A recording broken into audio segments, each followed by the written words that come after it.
All right, Shalom. First and foremost, I would like to give all praise and glory unto Yahweh, by Hashem Yahawashi, by Hashem Kakadash. Double honors unto the apostles and the elders of GMS, whom rule well, teach well, being great examples towards younger brothers. And peace and blessing salutation to the hopeful leg out there pushing his word in truth and in sincerity across the four winds in the name of Yahweh by Hashem Yahawashi, pushing to get up out of here. Shalom to the hopeful leg, the believers, the listeners whom have came back to the obedience of the scriptures through faith in Yahweh by Hashem Yahawashi. All right, and what I want to get into this morning, was dealing with the authority of Yahweh, and the authority that he's going to bring to the earth, because one thing with Christianity, it never went into the rulership aspect of the scriptures, okay? It never went into the dominion of the earth in the scriptures. It never talked about the Messiah, okay, as ruling this society in righteousness, coming back to judge and rule the earth in righteousness. That aspect, is never touched on in Christianity. So one thing about coming to the truth is we come into the truth and we increase in understanding. We start to understand the aspect of rulership, okay, through Yahawashai, okay, in righteousness. All right. So I'm gonna start here, okay. And when you go to Revelation 19:11, all right, and it says this is the coming of Yahawashi, all right, and see, this is the pinnacle of everything we teach, all right, is the coming of Yahawashi, okay, because that's when the kingdom will be translated from one people into another, all right, from Esau unto Jacob, which Yahawashi, he comes, all right, of what, that lineage of Judah, which is what goes back to Jacob, okay? So he will, all right, be, our power that's going to transfer this current rulership, all right, from Esau unto Jacob, okay? And he's going to do it with war, all right? And Revelation 19:11, okay, goes into, all right, the pretty much it gives us a vision, a visual, okay, of how Yahawashi is coming back and what he's coming back to do and the authority that he's coming back with. We're going to get into these things. Now, this is Revelation 19:11. It says, and I saw heaven open, and behold, a white horse, and he that sat upon him was called Faithful and True, and in righteousness he doth judge and make war. Okay? So Yahawashi is coming back to make war. All right? And he that sat up on that horse, that's Yahawashi. And that horse is speaking of a chariot. Okay? There's a lot of depictions, as if, Christianity pushed the Messiah coming back on an actual, horse. Okay? Nah, it's a chariot. Okay? It's just symbolic of power. Okay? And Yahawashi sitting on that horse, this is also a sign of authority. All right? And the white horse, all right, when you go into ancient warfare, all right, the cavalry, all right, well, the general, okay, will be on the white horse. Everyone else will be on different color horses, okay, but the general, okay, of the cavalry will have a white horse. I don't know if brothers remember, I don't know how many brothers have seen that that series on Stars, Spartacus, okay, and if you remember at the end, when the Roman cavalry, pretty much came in and killed, Crixus, and what you had Pompey, all right, who was the general, okay? He came through and he was the only one that had a white horse, okay? And he was decked out. He was decked out in all white, and that was a sign of his rank, okay, on that white horse, just as Yahawashi. That's his sign of his rank within the Lord's army. Okay, the captain of our salvation. All right, and says his eyes were as a flame of fire, and on his head were many crowns, and he had the name written that no man knew but he himself. Okay, and he said he had many crowns, which means he's coming to take all the authorities from Esau and these heathens.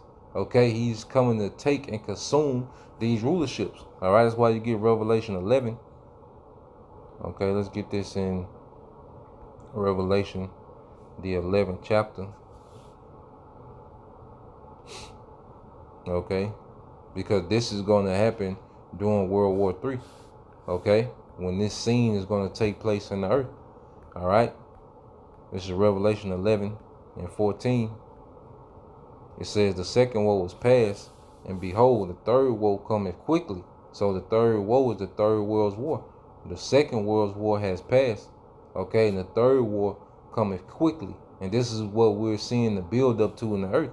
It says, and the seven angels sounded, and there were great voices in heaven saying, the kingdoms of this world are become the kingdoms of our Lord and his anointed, and he shall reign forever and ever. So the kingdoms of this world is going to be absorbed, okay, by Yahawashi.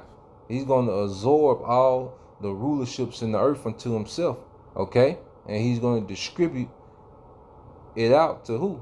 His brethren, okay, the joint heirs.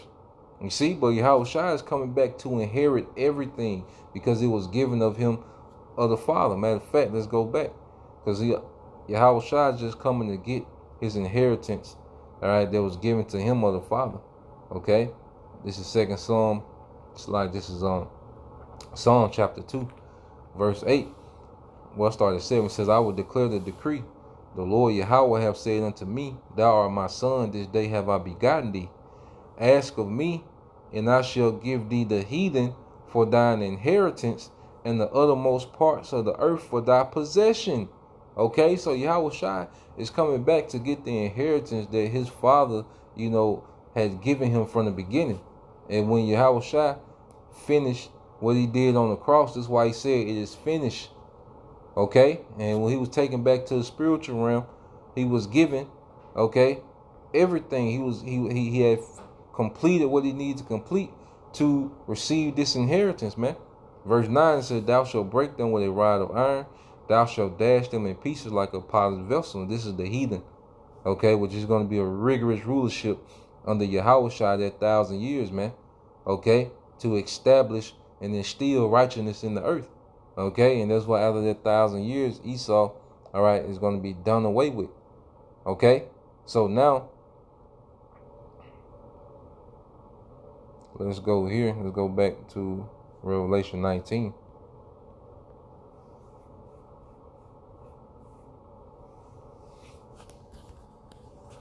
All right, this is Revelation 19, and start back at 12. All right, it says, his eyes was a flame of fire, and on his head were many crowns, and he had a name written, all right, that no man knew but he himself, all right, and he himself is speaking of the body, the elect, okay, only the elect not only know the name, but have a reverence for that name, okay, because you have, Israelites that know the name, but then they tell you Yahawashi shouldn't be worshipped, they really don't know the name, which a name goes into authority and rank. They really don't understand the rank of Yahawashi, because you can verbalize the name, but you have to reverence their rank, all right, to really know the name. You don't know his rank by making a statement like you shouldn't worship Yahawashi, man. Okay, now reading on verse 13, it says, and he was clothed with a vesture dipped in blood, and his name is called the Word of the Most High, and the armies which, all right, were in heaven following him upon white horses, clothed in fine linen, white and clean. Now, it said his vesture was dipped in blood. Now, that's symbolic, because in ancient warfare, it was close combat. Okay, in ancient warfare, when you would come back, all right, from the war, if you survived the war, okay, and you was in the trenches, you were doing a lot of hand-to-hand, combat, okay, you will come back bloody. It will be blood all over your garments, okay? So that's why I say his vesture dipped in blood, symbolic of him coming back, all right, from a war, from a slaughter, okay? Him returning from a slaughter. That's why it's written like that in the book of Isaiah. You see, you have to understand ancient, all right, how the ancient world worked to really understand the scriptures, certain similitudes and certain sayings, okay? You have to understand the ancient world. Now, this is Isaiah 63 and 1. It says, who is this that cometh from Edom with dyed garments from Basra? So who is this that cometh from Edom with dyed garments of Basra? Okay, that's Yahawashi. And the dyed garments, all right, will be what? The blood would dye your garments. You know, you might go into battle with a certain color garment, but you come back and it's pretty much it's dyed red from blood. Okay? So this is Yahawashi coming back after the slaughter of Edom. Okay? And this is what Yahawashi is coming back to do, is the slaughter. Okay? To establish what? His authority in the earth. Every empire that ever came to be, they established their authority through slaughter. Okay? They became superpowers through slaughter. Yahawashi is finna do that on a scale nobody has ever done it before. Okay? And it says, this that is glorious in his apparel, traveling in the greatness of his strength. I that speak in righteousness, mighty to save. It said traveling in the greatness of his strength. Okay, that's him on that chariot. And then it said he was followed. Okay. And he mighty to save Israel, the elect. Okay, at this time. All right. So let's go back to Revelation 19 and 13. It says, and he was clothed with a vesture dipped in blood, and his name is called the Word of the Most High. And the armies, all right, which were in heaven, follow him upon white horses. Okay, so they're the angels, all right, are following Yahawashi, showing you that he's coming, all right, in the power, all right, of the Heavenly Father. You know, because it says that in Luke, man, if I get that in Luke, all right, that's him traveling in the greatness of his strength. Yahawashi himself, okay, coming with all that power. Then you have the chariots following, okay. There's a lot of power finna come into this realm. All right, this is Luke 9 and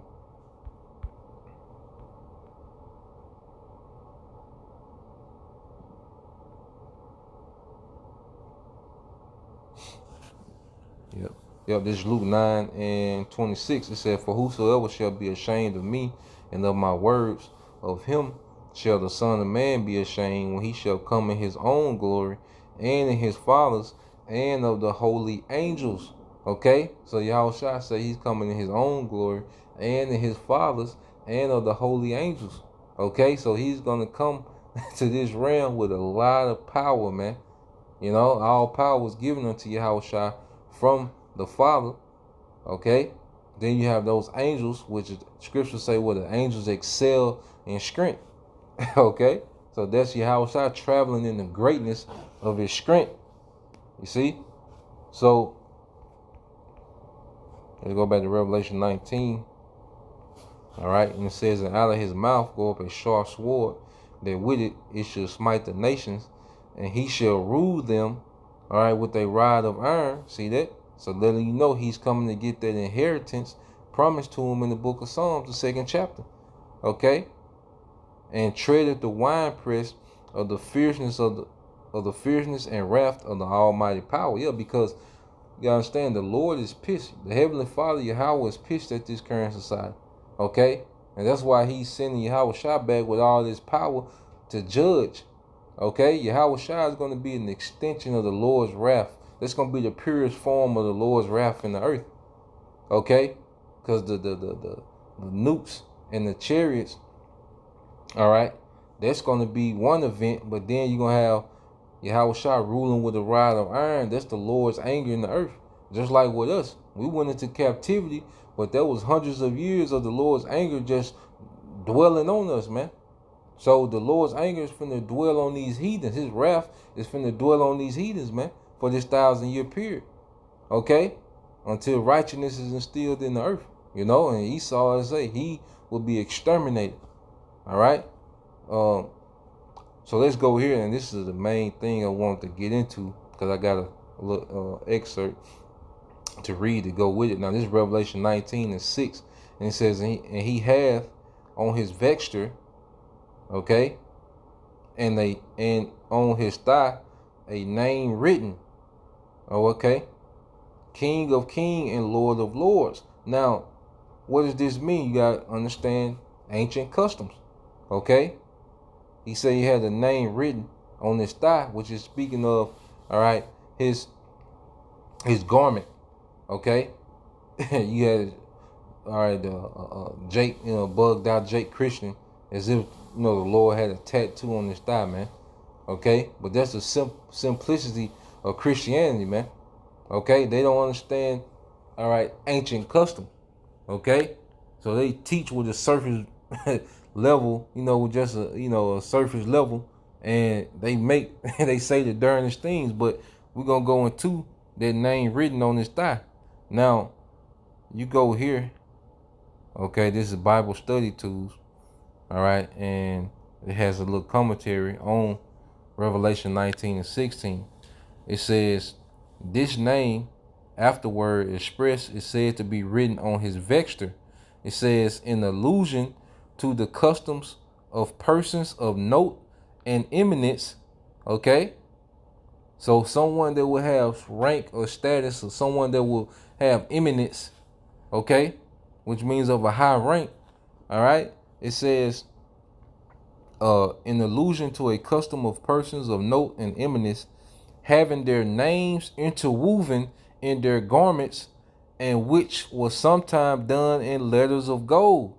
Okay, so it was a custom for men of authority to have their rank or their status written or interwoven, okay, in their garments, man, in their robes. Okay, and says, and it is expressive of the conspicuousness of YAHAWASHI'S kingdom, which now will come with observation. His judgments, the administration of his kingly office will be manifest, and he will reign before his ancients gloriously. Okay, so this is YAHAWASHI ushering in his kingdom to the earth. When you read Revelation, the 19th chapter. Okay, and that name on his thigh, all right, that's him coming back with that authority, with that rank that he got from the Father. Okay, and let's get some precepts. Yahawashi is coming back to manifest the rank that he has from the Father. Okay, so when you go to, because remember, after he was crucified, he was brought back to the Heavenly Father.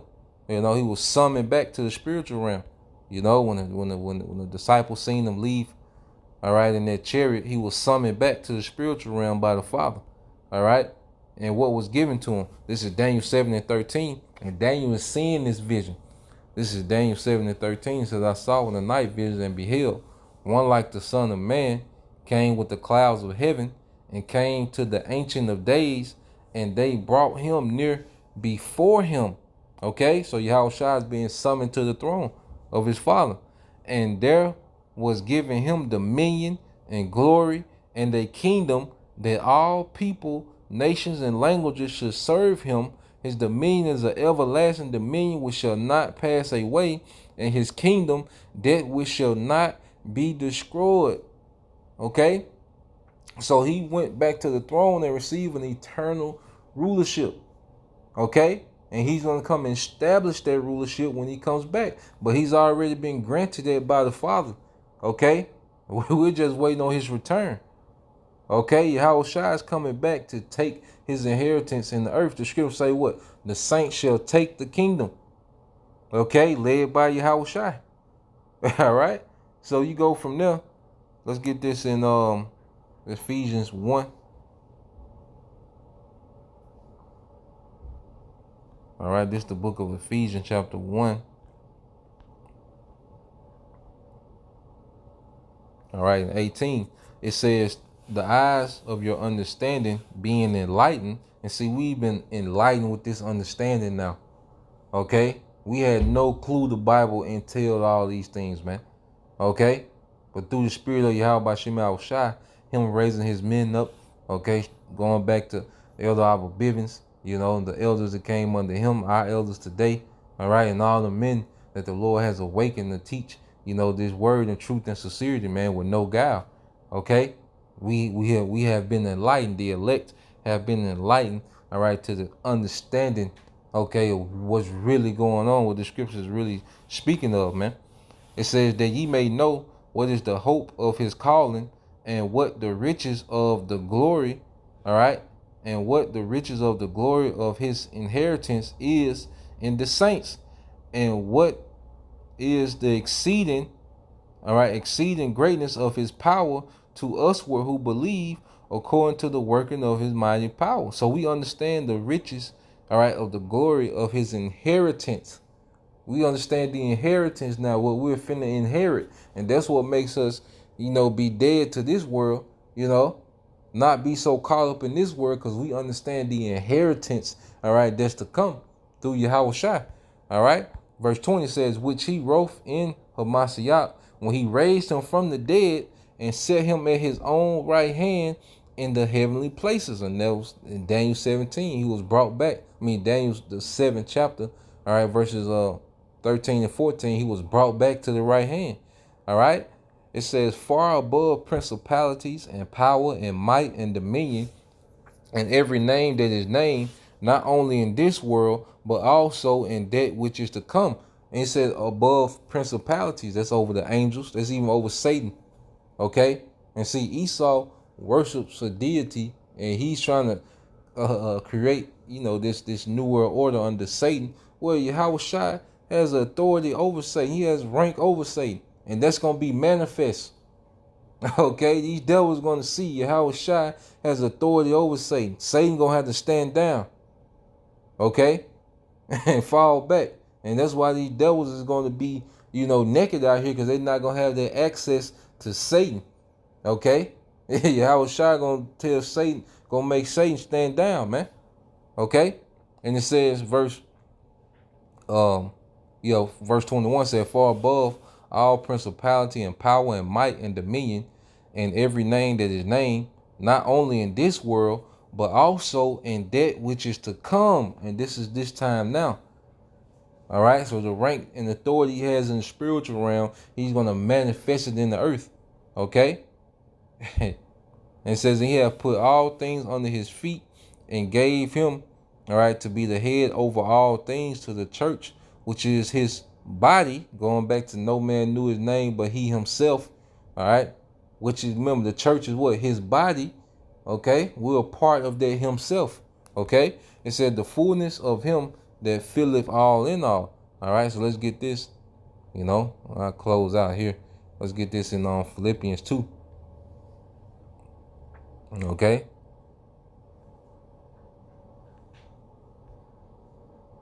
So you go Philippians 2.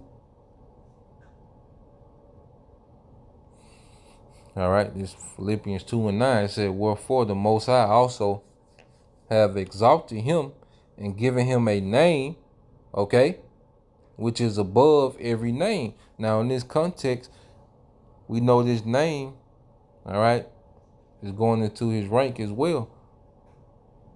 All right. So the Most High has given him a rank that's above every rank. Okay. The only thing that outranks Yahawashi is the Most High. Okay. The Most High gave Yahawashi the highest rank that you can have in existence.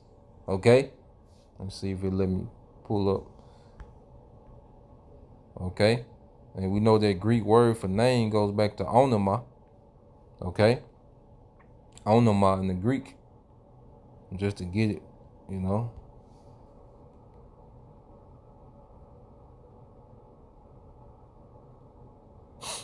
See if it'll pull up. You won't go into it. Let me see.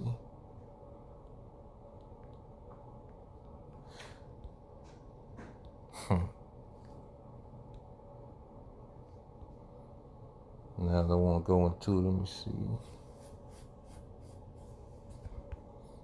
I just want.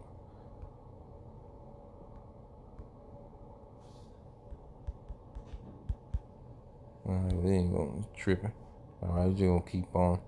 All right, so going back to Philippians 2 and 9, it said, wherefore the Most High also have highly exalted him and given him a name, okay, which is above every name, that at the name, okay, or the authority of Yahawashi, every knee should bow, of things in heaven and things in earth and things under the earth, and that every tongue shall confess that Yahawashi, Hamashiach, is Lord, to the glory all right, of the Most High, the Father. So everything that survives is gonna bow the knee. Everything that survives the slaughter of Yahawashi is gonna bow the knee. Okay, and in ancient customs, you bowing the knee represented your obedience. Okay, to this certain sovereignty. Okay, that's gonna be the earth bound down. All right, to the throne of David. You see, Yahawashi is going to establish that through war, where the earth is going to bow down, all right, to the new regime. Okay, so yeah, that's the point. I just wanted to go into that. Something I was, meditating on yesterday. Watching a lesson from the brother Eliasha Wumba, and yeah, the spirit, just had me meditate on it. So Lord will, it was edifying. Understanding, was there. So till the next time, I say Shalom. Kwon Yasha Allah, Bob, DTA soon. Shalom.